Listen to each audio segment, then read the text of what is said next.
responsibility towards my family and had betrayed them all by refusing to help them out when they needed it the most. After he was done, I simply refused to answer or engage in any sort of conversation with him and stood there silently. I just didn't want to give them the satisfaction of getting a rise out of me, because I'm guessing that's what the goal was, to get me so emotional that eventually I'd give up and do something rash and stupid.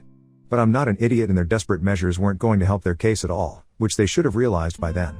My silence probably pissed them off even more, and even though my mother demanded that I treat my dad with respect and talk to him, I still refused to speak. I could see them getting agitated because they'd clearly hoped for a huge fight, but nothing of the sort was happening. After some more yelling, my brother finally snapped and grabbed me by the collar.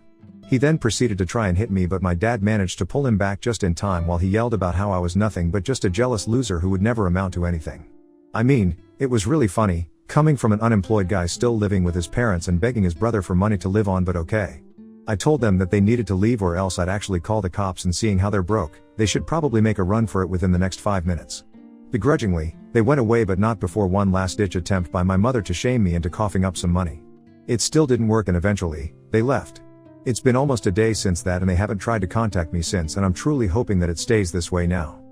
Now on to the next story. Story 2. Found out wife cheated on me with my stepdaughter's father, so I divorced her immediately. My 33M wife, 33F, cheated on me in December. I walked in on them at his house as I knew what was going on. It was my stepdaughter's father. I have been kicking him off our property for years and keeping his anger in check.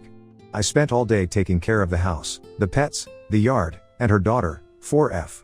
When we got married, she had me donate my beater so I could drive one of her cars. I even did a little part-time work on the side at the law firm she works at. My days began at 6 a.m. and ended as late as 2 a.m. some nights because of all the chores I was responsible for. I tried to forgive her, but continued catching her talking to him and even making plans to sleep with other male friends.